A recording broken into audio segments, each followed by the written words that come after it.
Hey, everybody. Welcome to Holding Priority Podcast. This is a bonus episode where we will go over the current big CDH ban that happened on September 23rd and go into the events leading up to it a little bit.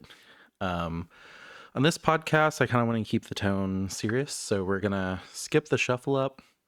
As always, thank you guys for listening. If you left some comments, we will get back to them on the next episode. And before I start this episode, I definitely want to say that overall, I just want to say that we denounce any type of hatred or threats against anybody. I know that this is a game, and for some of us, it's something that's a really big thing in our lives. I know, even though it's a game, a lot of my friends have come from playing Magic. I have a lot of really good memories from Magic. So, while it is a game, it is very important to me, but still, make sure that when you're upset about it, you're doing it in a very professional and non-threatening way, I guess to say. There's been a lot of nasty comments on some of the Commander RC members or the advisory group. And also, we're going to kind of go into the CDHRC that fell apart. And I just want to be very clear that this should be a space for everybody that plays games. It's a place that we can go to kind of get away from everything, not have to worry about the real world, and just want to make it very clear that hatred, in my mind, well, in everybody's mind, has no place there. So let's kind of get into what happened before I go into a little bit more detail. So on September 23rd, the September 2024 quarterly update came out from the Commander RC, and they banned Dockside Extortionist, Jeweled Lotus, Mana Crypt, and Nadu Winged Wisdom. And that is a absolutely huge hit to CDH in general. It's been on a lot of people's minds.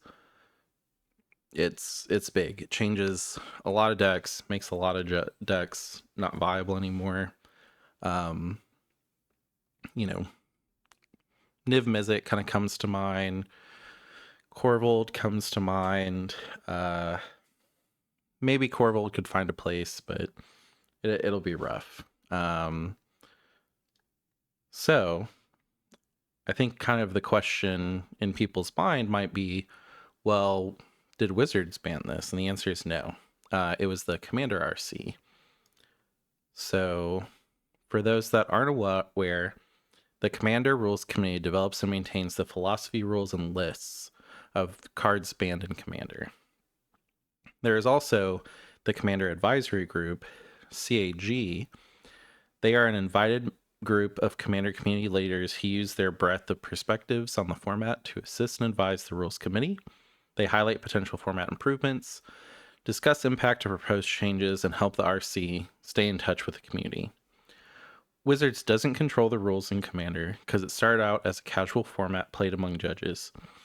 And Commander isn't officially sanctioned. They just sanctioned. They just make products for it. So, kind of going into that, I wanted to give the Commander RC a little voice in this podcast. Kind of go into why things were banned. And somewhat read the announcement that is on the Commander RC. If you are listening to this on YouTube, we will have links to everything in the podcast if you want to take a look over yourself, or you can just kind of sit back and listen to me hit the high notes. So, the philosophy of Commander prioritizes creativity, and one of the ways we historically reflect that in the rules and the ban list is to encourage a slower pace of game than in traditional formats. This gives decks time and space to develop and do different things. We have a goal to make it easier for players who enjoy slower, more social games to have an environment for them to explore. Commander has always had the potential for someone to get out to a fast start and be the first archvillain in the game, but that advantage has been balanced by having multiple players gunning for them once this happens. In the past few years, we have seen a pattern of stronger mid-game cards, and that's leading to the player who skips past the early game being able to snowball their advantage straight through to the win. Occasional games like that are fine, but it shouldn't be common, and we're taking steps to bring that frequency down a bit by banning 3 of the most explosive cards in the format. So Mana Crypt. Coming down for no mana on turn 1, it's quite possible to have the explosive start of Mana Crypt into a Signet or Talisman land and another Signet, leaving that player untapping 5 mana on turn 2. In games going 12 plus turns, the accumulated threat of damage from Mana Crypt provides a reasonable counterbalance for its explosive effect, but when you're snowballing to a turn 6 to 8 win, it's a meaningless drawback. Jeweled Lotus.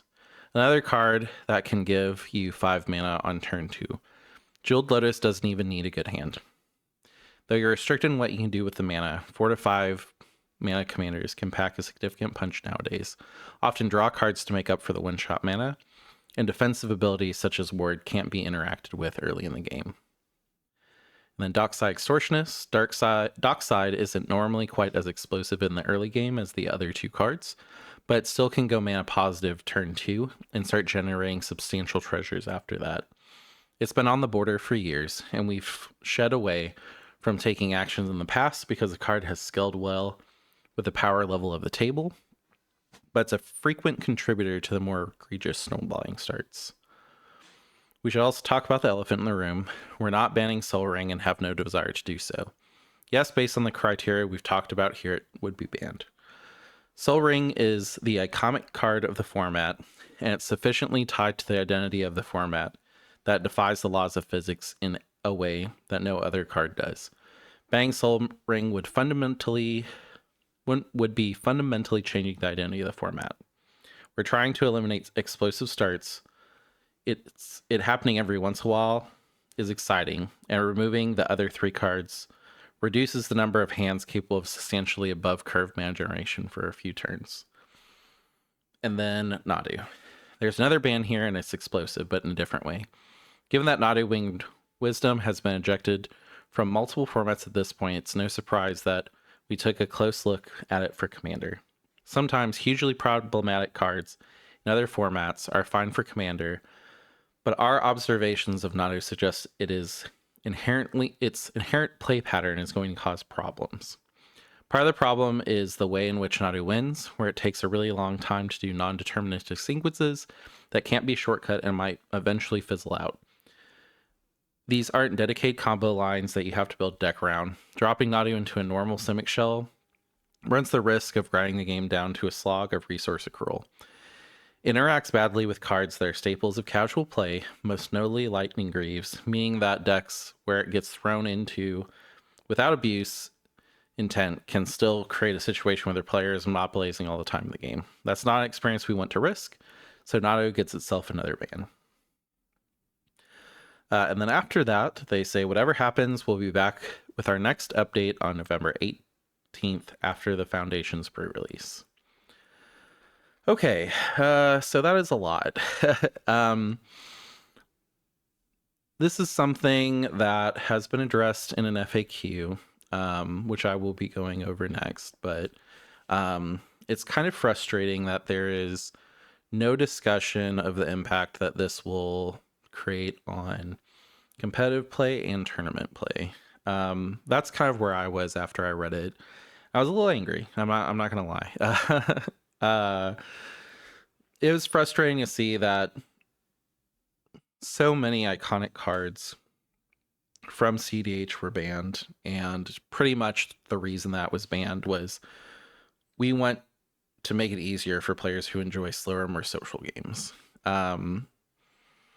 And then also, a lot of the tournament organizers are enforcing the ban list as they should. The moment it went live, which literally it came out on 9/23, and everybody just needs to update their decks now. um, so it's a big shift. A lot of people just can't really play the decks that they were using. I was hit pretty hard with this. I play Nadu, which I just am not allowed to play him anymore. And then I play Atali, which I think Atali might be able to survive, but I mean it's really hard to get a 7 cost commander out without mana, Dockside, and Jeweled Lotus. Like I would kind of have to build for mid game and put out a Blood Moon and do a lot of lockdown, which I mean I don't really think makes for fun gameplay. um, so yeah, it was a big update. It really kind of swept through. Um, we had just recently seen the CDHRC try 3 weeks earlier. Um, I don't really want to get into that. It was a little frustrating. Just as a recap, it was people from a tournament organizer, Top Deck, that it kind of gave the impression to me that 5 friends just got together and were like, hey, um, the Commander RC, one of the guys tweeted that they have no interest in balancing for CDH play, and that CDH was encouraged to create their own thing. So me and 4 of my friends were just doing it, and everybody needs to listen to us. And all of us are affiliated with Top Deck for the most part. I think only 3 out of 5. But we're not affiliated with a tournament organizer. Like we're just gonna ignore that we developed Top Deck. And it was people that seemed like there was a hole to fill, and they kind of stepped up real quick and somewhat had a plan, but a lot of bad stuff came to light, and pretty much everybody just dropped out. 2 of the people that dropped out were basically just kind of there because one was a creator and the other one really liked looking at data. And I think both of them just kind of saw everything that was going on, and then they were like, hey, this is not what I signed up for. I like to pull data. I like to make videos. Some terrible things have kind of come out. I got to drop. I'm sorry. And then, it very quickly fell apart. There was a lot of threats, and just one of the members is not a good guy.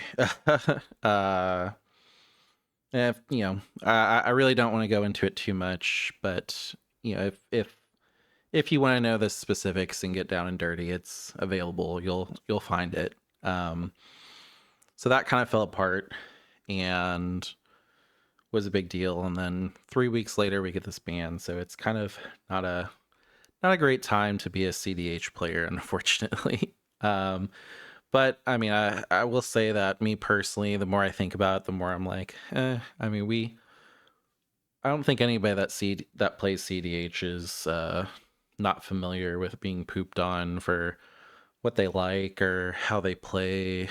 I feel like we kind of get it all the time, and this is a good tight knit community. I feel like all of us could play another format if we wanted to, and we stick around for the love of CDH. And I think this is just another hump that we have to get over. It's definitely stressful, but for me at least, it came at the end of the year. I didn't really have a lot of tournaments that I personally was going to. I think I only really had one in October I could have gone to, and one in November I could have gone to. So didn't impact me too much. I definitely have time to go back to the drawing board and maybe figure out another deck, but the fact that I have to do it, it just hurts. um So going from the announcement to kind of the follow up, the Commander RC released an FAQ because there was a lot of questions, and I will say, the announcement of the ban list was extremely poor and unthoughtful, especially for the competitive community. I know that that is something that they have kind of said, like, hey, we don't consider them whenever we make these bans, but they do affect us. So at least talk to us. At least let us have a voice in the room. um, so I do want to kind of get into the commander banning FAQ. Um, and, unfortunately, there has been a lot of harassment. One of the biggest red lines in the FAQ is threats of any kind directed at anyone on the CAG, moderators, or RC are not only counterproductive, they will be dealt with immediately through appropriate legal channels. Disappointing that has to be there. So the RC did kind of get under fire. I think some of them are very fair questions. One of them was, did the RC sell any of their cards before banning to avoid a loss of value? Their answer is no. There's no way to prove it short of putting our collections in escrow, but the RC has a zero tolerance policy for abusing knowledge of pending or potential changes. If a vendor has evidence of cards being sold before the announcement, we invite them to reach out and to publish it.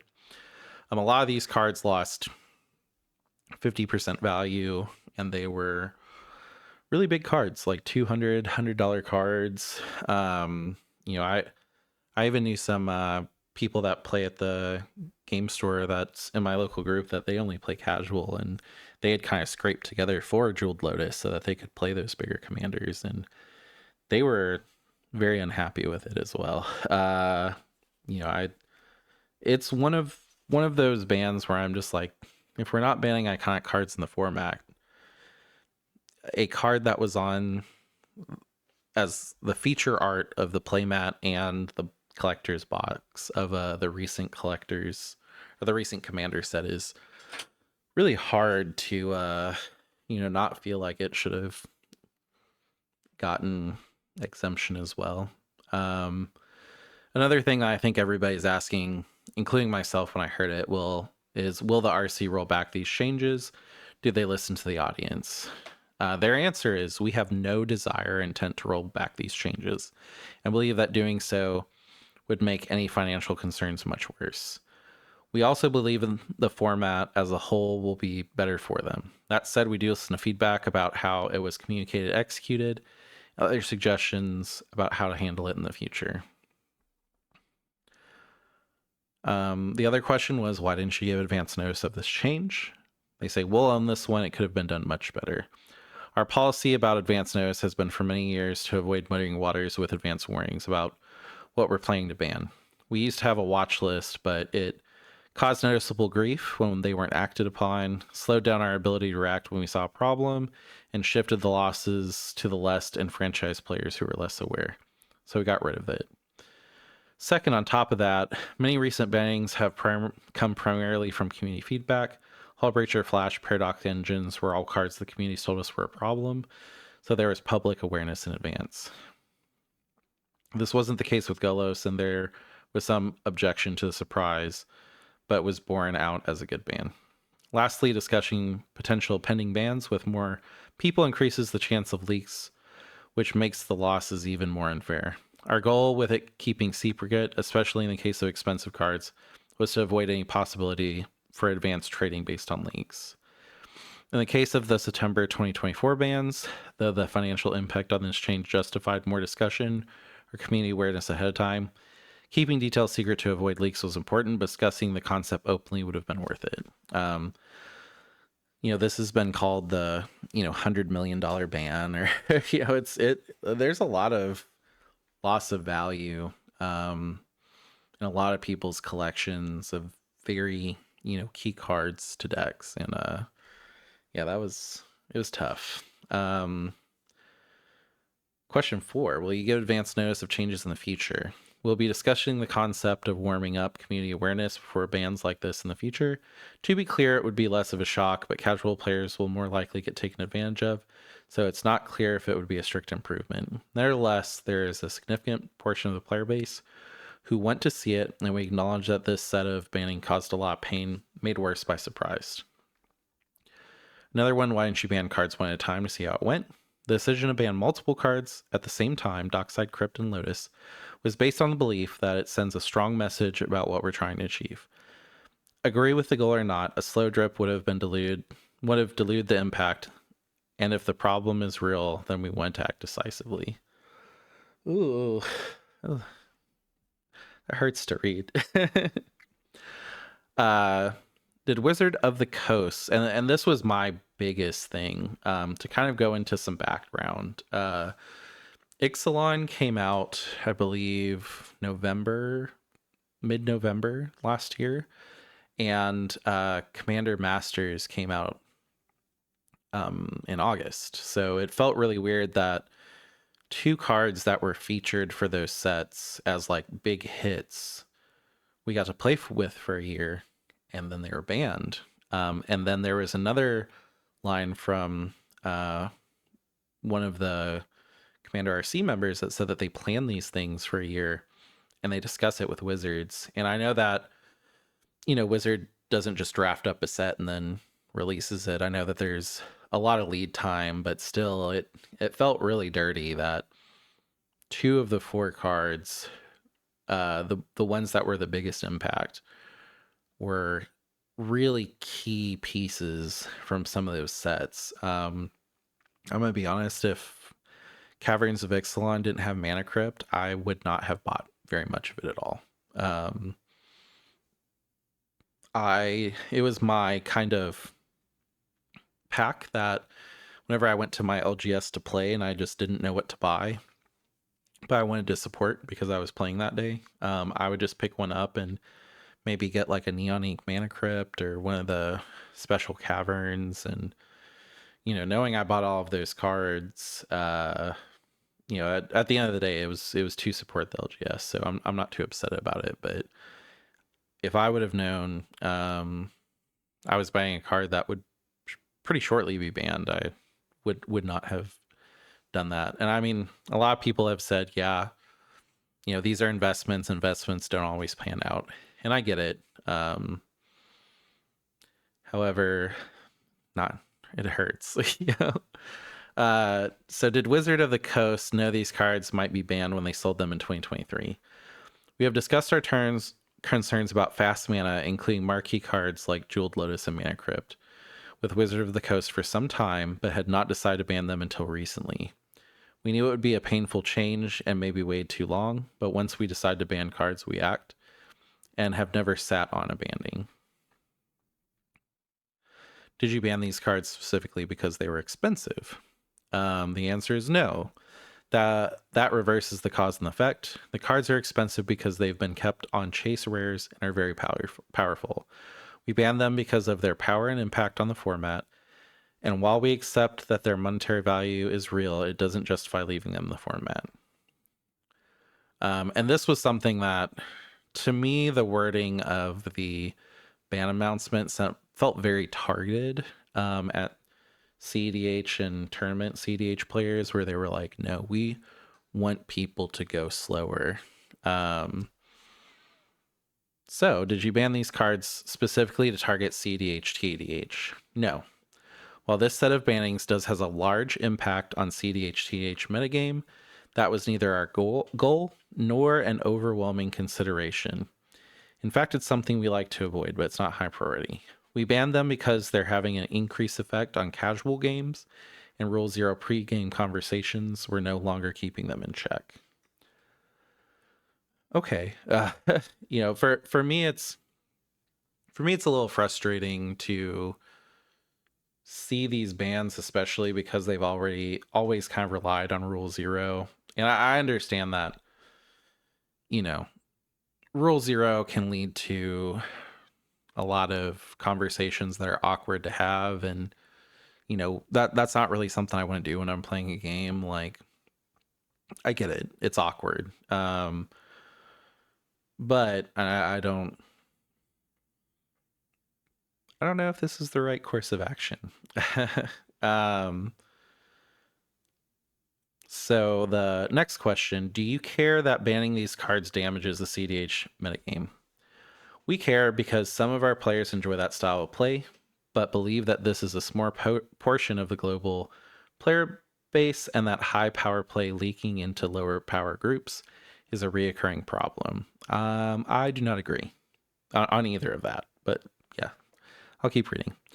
We have always been very clear that we would make changes based on helping casual players have the best play experience, and that the CDH style players who simplify the pregame conversations might be caught in the blast. This was an extreme example of that, although our contacts in the high power community believe it will not be destructive to the format and or it will evolve into something new. I did not agree with that to begin with. The more I've been kind of going back to my decks, I will say I do worry about turbo decks now, specifically Rogsai. If Rograth was on this ban list, being a zero cost commander, I'd feel a lot better. But a zero cost commander doesn't need a mana crypt or a jeweled lotus. I do think Dockside hurts that one a little bit. I do play the deck. I have thought about playing the deck in tournaments. I just don't really enjoy playing meta decks personally. I did look over the deck, and I was looking on some of the forums, and I do think it puts back the deck a little bit. I do think we can still see turn 2 pushes with Rogsai. That's the only thing I'm worried about. I do think that it's not a terrible thing that we're all kind of going back to our decks and looking at them. I think that this would be a fun adjustment for 3 months. I don't know about the long term. The more I looked at, the more I did realize that green and black especially have more of a slot in Commander now. Whenever I look at decks, I am kind of going, okay, I don't have as many mana rocks, but now I have green in my deck, and I have a lot more options to push mana up that I didn't have before. And green is actually making an impact in the deck. Same with black, with all of the Cabal Ritual, Dark Rituals, stuff like that. I think it gives those two colors a better voice. This is me trying to be really positive here, though. I do think that those big chunky boy commanders are not as viable now. I don't think that the creativity is really going to increase a lot as far as the commanders that are viable. I felt like Jeweled Lotus especially made some commanders, and I'll use Niv Mizzet as an example. I think Niv Mizzet has hit the hardest here, where, before it was try to assemble 3 red and then a Jeweled Lotus for Niv Mizzet, and of course you're not getting that every game, but now you're looking at every single time I want to cast Niv Mizzet, I have to assemble 6 colored mana, and I don't really think that is really going to help those players. I felt like Jeweled Lotus really was a cool thing. I will say that there was a lot of commanders that did definitely abuse Jeweled Lotus, like Sisei being a 5-color commander, but you could get her out for just a Jeweled Lotus for 3. Same thing with Najila.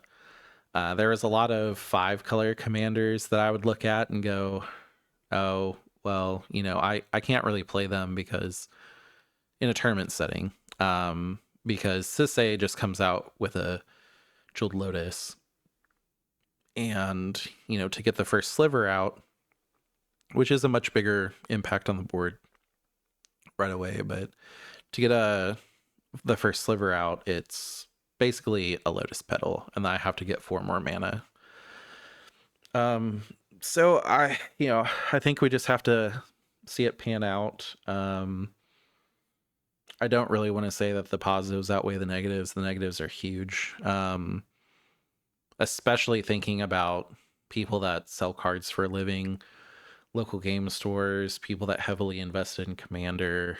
Um, the LGSs that weren't really paying attention to the ban because they're a business. And someone dropped off a bunch of Mana Crypts and Jeweled Lotus on them, and now they're kind of stuck with them. Or they had bought up a whole bunch to make sure that they could, feed their local player community with these cards, and now they're just useless. It's tough all around. Question 10. Why wasn't the CAG, so the Commander Advisory Group, told about the bans or consulted? The CIG has been involved in numerous conversations about format speed over the past few years and have shared their opinions with us. They were not informed of the choice to ban these cards because we felt we had information we needed from them and elsewhere. And as a large group, it would be difficult to keep it under wraps. As above, we felt making sure there was no leaks was paramount. I was very confused whenever I saw Twitter because a lot of the people that I knew that were on the Commander Advisory Group were being very vocal about it, and me personally at the beginning, I was like, well, weren't you a part of this conversation? And I was ignorant, and like few people on the internet, because I was ignorant, I kept my comments to myself and didn't post them, and kind of looked at things a little bit more, and then I was like, okay, the RC is really just for people. This makes a little bit more sense. Well, five people. That's weird. I know that one of the members, and I'm not gonna do names because I don't want to put any more light on them, but I know one of the members specifically has been harassed a lot, and they were against the change. And one of the other members did come out and say like, hey, this person was against it and we did it anyway. Our votes aren't usually unanimous, and I did notice that they have been taken off the RC member pages, so I don't know if that is permanent, like maybe they're just done because of the harassment, or they're just trying to lay low. Hopefully it's lay low and they'll come back. I really hate to see when people get bullied out of doing what they love, but there are 5 active members of the Commander Rules Committee.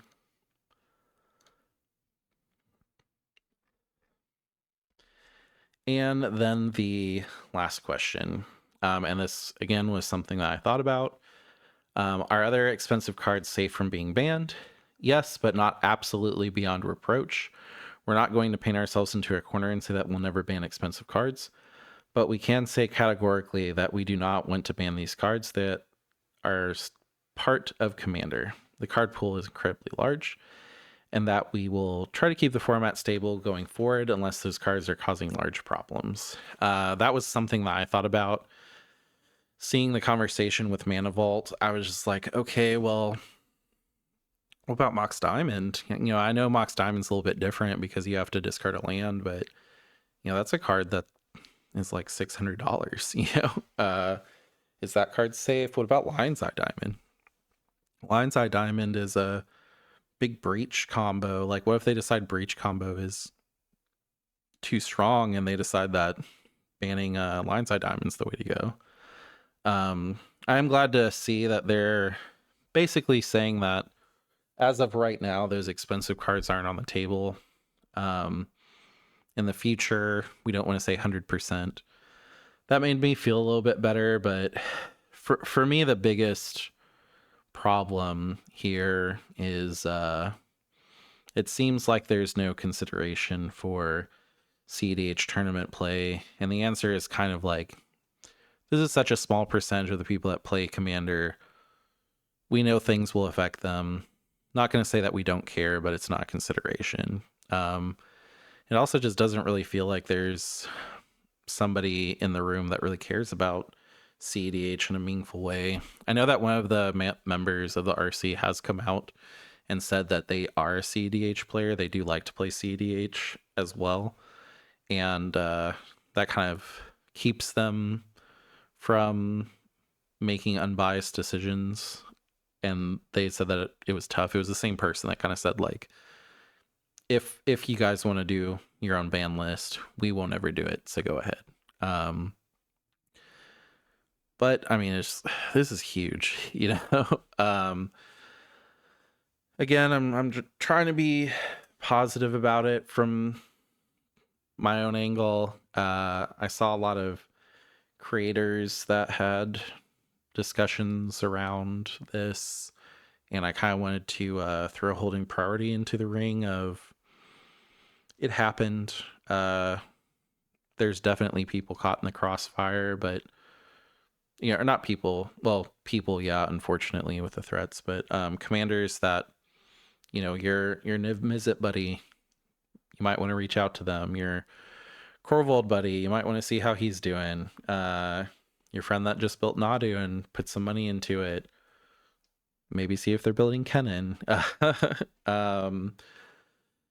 Yeah, just, you know, lead with compassion here. I think that this is something that if we sit back, it'll take care of itself in one way or the other. There's really 3 routes here. One of them, well, 4 really. Tournament organizers just saying like, hey, we're going to do our own thing in the meantime, which I don't see happening currently. You know, a CDH council of sorts forming, which I will kind of give some hope there, that maintains CDH themselves, and it is a separate format from Commander. And then the other option is just maybe we play with these new rules and enough cool new decks come out where we're like, yeah, you know, it's not the same game, but we were kind of tired of Blue Farm Rogsize Sisay being at every top 4 table with multiple Rogsize or multiple Sisays, you know. I personally, we had a CDH ban episode that I've seen a lot of people clicking on that, you know, was done before all of this stuff, and I was a big proponent of a curated list. I think I still am, but you know, I would kind of like to see where the changes go. Maybe they won't be as bad, you know, maybe there'll be adjustments. And the other thing that I kind of keep telling myself, and I will say that a couple of the Yu-Gi-Oh players that, well, previous Yu-Gi-Oh players that were in our group are just like, yeah, this happens in card games all the time, man. Like, you know, a deck will come out, it'll be really good, it'll be something that everybody plays, and then they'll kind of get tired of everybody playing it and they'll ban some cards and people move on.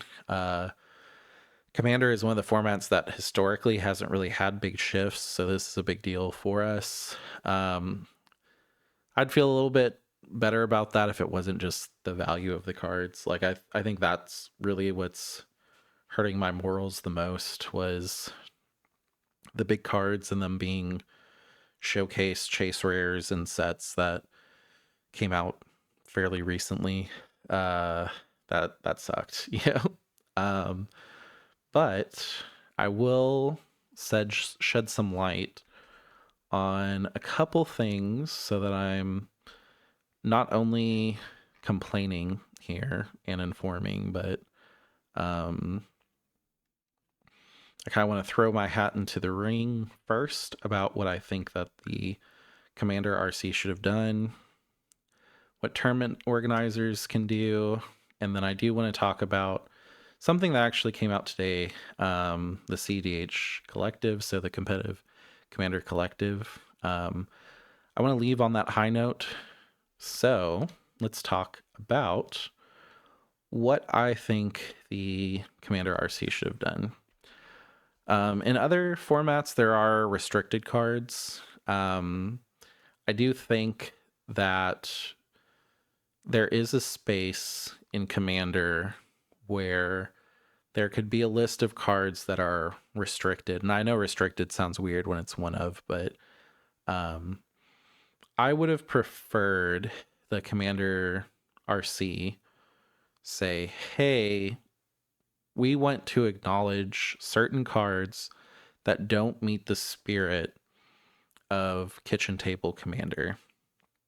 And we want to acknowledge, to aid discussions, that we don't think these cards have a place. And they would have created a restricted list that had these fast mana cards on them and maybe a couple more. Like, I think Force of Will is a really good example of that, where it's like Force of Will probably should not have that in your deck if you're playing a casual game.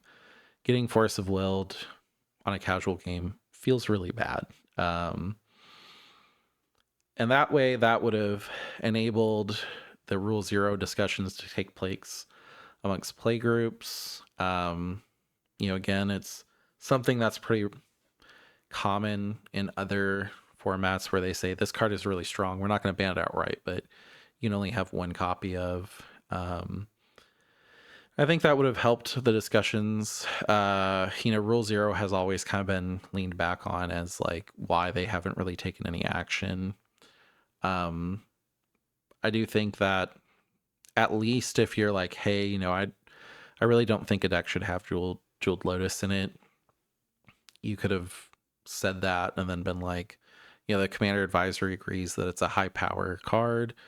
That kind of takes, the deck out of high power. We want to play purely casual, so, I'd appreciate if going forward you had a deck that matched our level. Especially even if they said like, we believe the inclusion of this card immediately brings the deck to a 9 to 10 power ranking.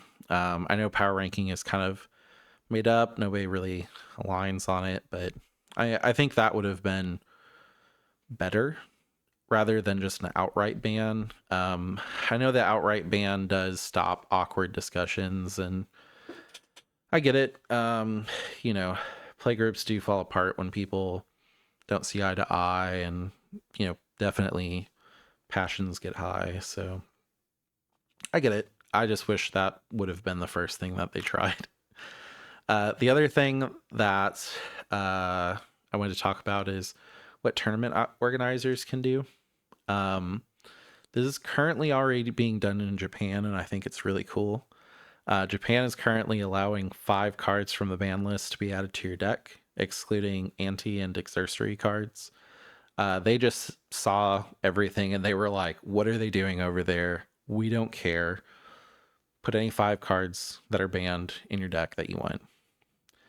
So for the next couple months, they're going to have Flash Hulk. They're going to have, all of this cool stuff. I think this would have been a fun time to kind of go, okay, there's issues, like, let's just have fun for the rest of the 2024 season, which I don't know if the people that are climbing the ladder would have been too thrilled about that. So that might have made other problems. I just saw it. I thought it was fun. I think it would be fun to kind of have a brawl format where they're like, okay, well, we don't care about Jeweled Lotus and Mana Crypt, and also put Gifts and Given, Flash, and whatever you want, in your deck. And if everybody's doing it, everything's broken. So we're all broken equally. And then the other thing that I kind of wanted to end on was hope for the future.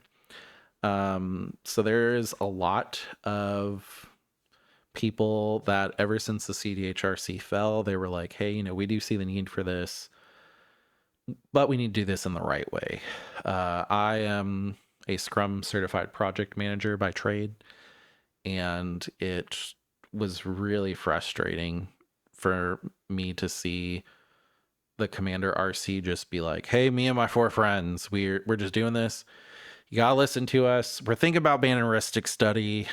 Here's our timeline. We threw up a website real quick. And I'm not trying to dismiss the people that genuinely like wanted to do better for the community. Like, it does seem like they made a really good effort, but it was very quick, knee jerky, not guided well. And, you have to have members that have high moral standing and are good people, and they did not. So I'm looking forward to the competitive commander collective. Uh, I will leave links for it in the YouTube video, but for our audio friendly friends and people that are just like, I just don't want to read, tell me about it. The competitive commander collective, or CCC. What is the CCC? We believe that CDH games, events, and metas can be improved with active, responsible care from a diverse group of smart and caring people. To that end, we propose the formation of the Competitive Commander Collective, CCC. The collective will be composed of people who love CDH and work hard to improve it. As far as I'm aware, there are some pretty good people. I'm a little hesitant to say names just because of everything that's been going on recently. I don't think anybody's going to listen to this podcast and then go attack anybody for anything. But still, I want to steward the community the best that I can. But I think this is going to be really cool. One of the complaints that I had about the CDHRC was, it was 5 people that were not very different. It was 5 people that seemed like they were just kind of a pod of people that played every once in a while and kind of talked. And I was worried that there was not going to be a very wide and diverse discussion there. For multiple reasons. One of the biggest that I was concerned about is I do really like the Japanese competitive scene, and kind of just not including them or, really reaching out for anybody else. And they did lean back and say like, hey, we instilled 5 people and there's 2 more seats that we'll figure out that won't be our friends. It's too late, in my opinion, but I really, really hope that especially the Japanese community is part of this. I really like what they're doing. I like seeing the decks. I've made a couple decks based on things I've seen over there. It's really cool. They look like they have a lot of fun. What will the collective... I'm just going to say CCC.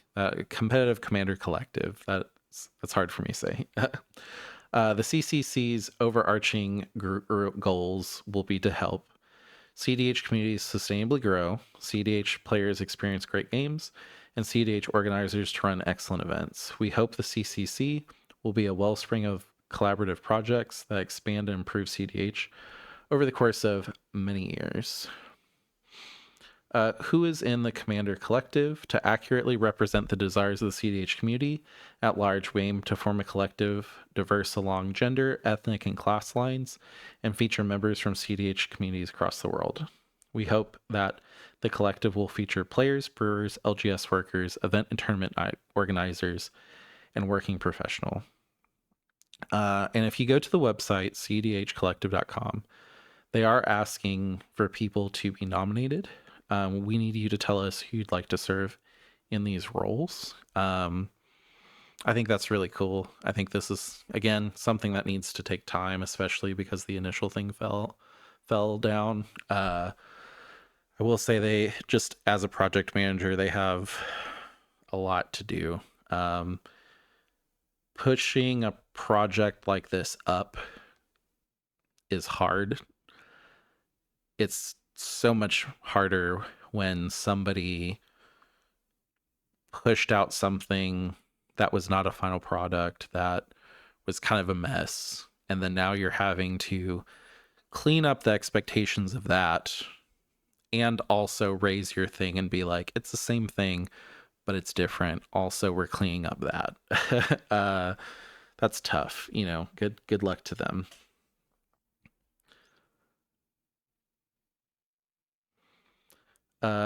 The CCC members will consult with their local communities about CDH well-bringing, discuss their findings with the collective, design, propose, and implement potential improvements, publicly evaluate the results of such experiments, centralize and share CDH resources online, and communicate the work of the collective to all interested.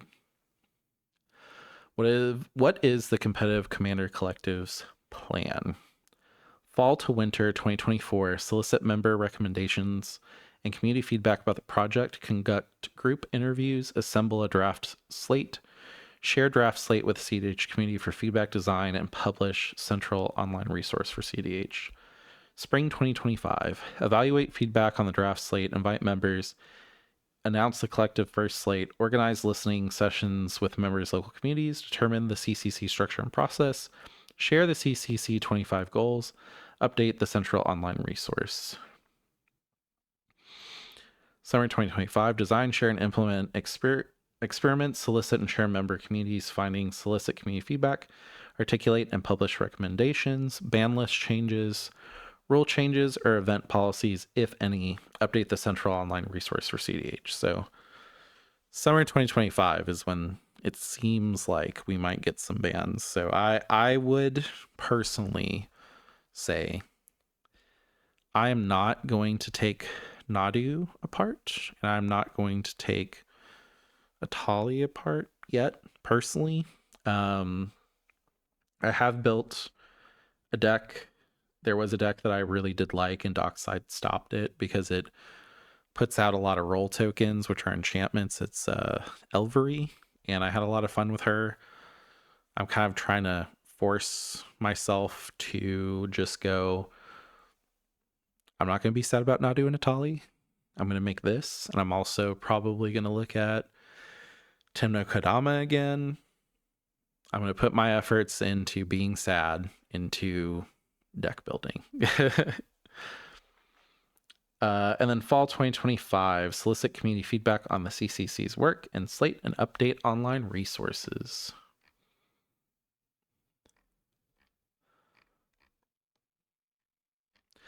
Okay, and they do have the members on here. There are currently 4 members, and they seem like they're pretty good members of the community. I've seen them be very positive. I listen and watch their content. They seem pretty diverse. Again, don't really want to point people out at current time, even if it's good.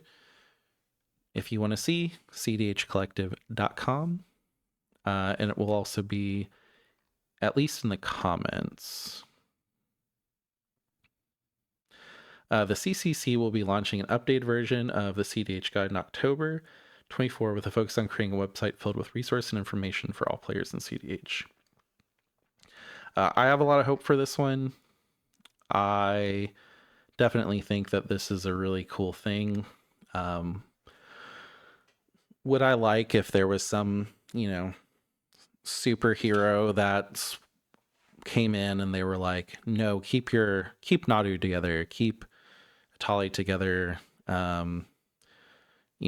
keep your Mana Crypts and Jeweled Lotus and Docksides, like we're not updating.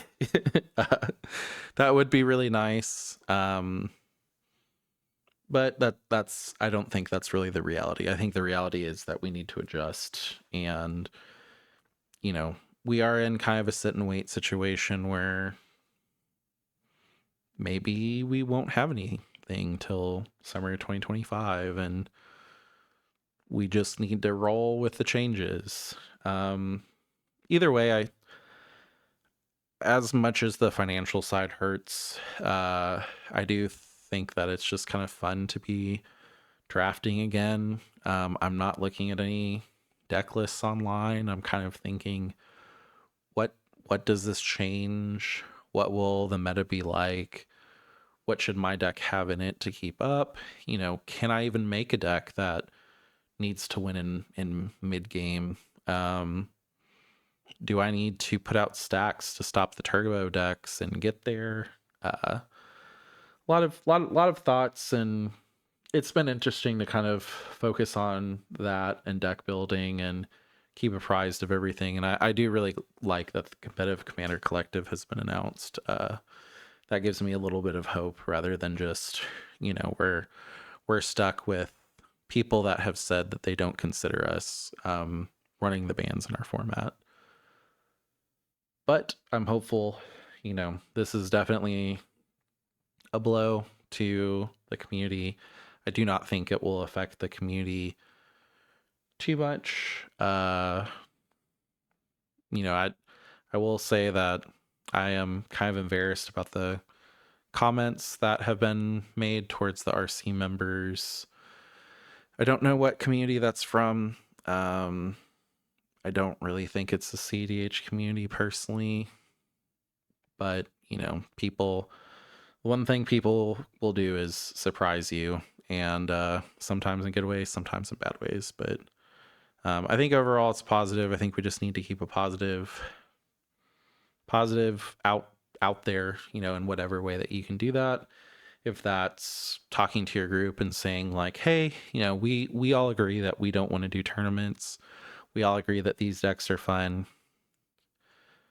New update be damned. We're going to keep playing. Or, hey, we feel like this update is going to make us better players. Let's all go with it.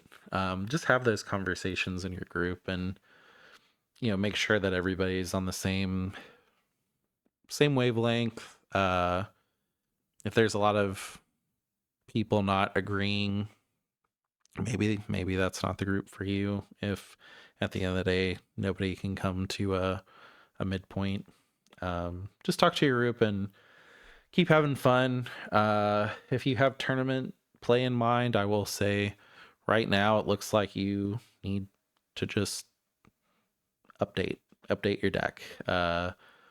Figure it out. We've always needed to figure out everything, changes in the format. It's a really good community. I don't think us going back to the drawing board on our decks is that bad, especially if everybody's doing it for the most part. Do worry about Rogsai, I will say. But I mean, if it becomes more of a stacks meta, that does sound kind of fun too. But keep positive, and we will see you on the next episode. It should be the Duskmorn Commander set, which I know you guys really like the set reviews, so keep looking forward to that. We have recorded all of our content so far till MagicCon, so if there is some outdated discussions, those were filmed before. We wanted to have an easy October, enjoy MagicCon, and then come back and have a really cool episode lined up for MagicCon. We'll see you guys at MagicCon. If you want to get at us, you know where to find us. We do have the link tree, has all of our socials, and let's play some games. All right, see ya. Bye.